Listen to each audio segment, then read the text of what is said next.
குரு பிரம்மா குரு விஷ்ணு குரு தேவோ மகேஸ்வரக குரு சாட்சா பரபிரம்மா தஸ்மை ஸ்ரீ குருவே நமக. வணக்கம் நேயர்களே, நான் உங்கள் பரம்பரை ஜோதிடர் திருமதி பிரேமலதா தமிழ்மணி, சிவசக்தி ஜோதிட நிலையம், ஜேடர் பாளையம்.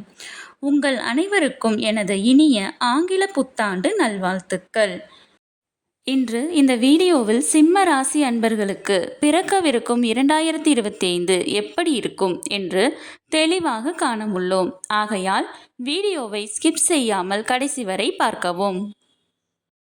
அதற்கு முன் துல்லியமான ஜோதிட பலன்கள் அறிய முழு வாழ்க்கை பலன்களுடன் கூடிய பாரம்பரிய முறைப்படி கைப்பட எழுதிய ஜாதகம் பெற, திருமண பொருத்தம் பார்க்க, நல்ல நாள் நல்ல நேரம் குறிக்க, நட்சத்திர எழுத்து அல்லது எண் கணிதம் அடிப்படையில் பெயர் வைக்க, மேலும் ஜோதிடம் தொடர்பான அனைத்து தகவல்களுக்கும் ஸ்கிரீனில் தெரியும் மொபைல் நம்பருக்கு ஒரே ஒரு ஃபோன் கால் அல்லது வாட்ஸ்அப் மெசேஜ் செய்தால் போதுமானது.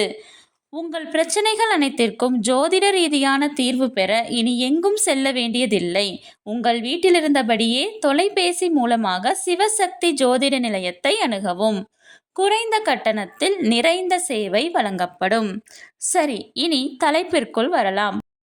சிம்ம ராசிக்கு வருகின்ற புது வருடம் 2025 யோகம் தரும் ஆண்டாக அமையுமா? பார்க்கலாம் வாங்க. சிம்ம ராசி அன்பர்களுக்கு 2025 தொடக்கத்தில் உங்கள் ராசிக்கு 2 கேது, 7 சனி, 8 ராகு மற்றும் 10 குரு இருக்கிறார்கள். உங்களுக்கு ஆண்டின் முதல் 3 மாதங்கள், அதாவது மார்ச் மாதம் இறுதி வரை சிறப்பான காலமாக இருக்கும். தொழில் விருத்தி, குடும்பத்தில் மகிழ்ச்சி ஏற்படும். மாணவர்களுக்கு படிப்புக்கு சிறப்பான காலமாக இருக்கும். வாழ்க்கை துணையின் உடல் நலத்தில் மட்டும் சற்று கவனம் தேவை. மார்ச் மாதம் 29ஆம் தேதி உங்கள் ராசிக்கு 7 இருக்கும் சனி பகவான் 8ற்கு இடம்பெயர்ந்து அஷ்டம சனியாக பல கஷ்டங்களை தருவார்.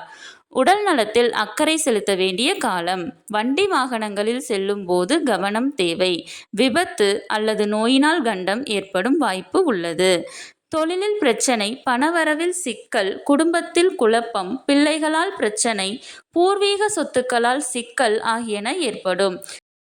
ஜென்ம சனிக்கு அடுத்து மிகவும் கடினமான காலம் என்றால் அது அஷ்டம சனி காலம்தான். ஆகையால் இந்த காலகட்டத்தில் புதிதாக எதுவும் ஆரம்பிக்க வேண்டாம். சனி பகவானின் தாக்கம் குறைய ஒரு முறை திருநள்ளாறு சென்று வரவும். சனிக்கிழமை தோறும் தொடர்ந்து சிவபெருமானை வணங்கி வருவது நல்லது. 2025 அடுத்தடுத்து நடக்கவிருக்கும் கிரக பெயர்ச்சியால் மே மாதம் இறுதியில் உங்கள் ராசிக்கு 1 கேது, 7 ராகு, 8 சனி மற்றும் 11 குரு வருகிறார்கள்.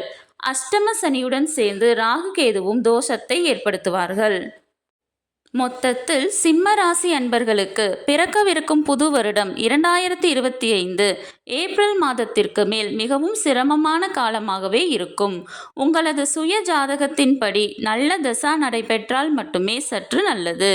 எந்த ஒரு சூழ்நிலையிலும் நமக்கு உற்ற துணை நமது குலதெய்வமே. ஆகையால் உங்களது குலதெய்வத்தை தொடர்ந்து வணங்கி வரவும். இந்த வீடியோ உங்களுக்கு பயனுள்ளதாக இருந்தால் ஒரு லைக் செய்யவும்.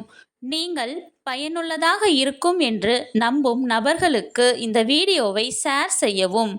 இந்த வீடியோ தொடர்பான உங்களது கருத்துக்களை கமெண்ட் செய்யவும். மறக்காமல் எமது சேனலை சப்ஸ்கிரைப் செய்யவும். கடவுளின் அருளால் அனைத்தும் நன்மையாகவே அமைய சிவசக்தி ஜோதிட நிலையத்தின் வாழ்த்துக்கள். சுபம்.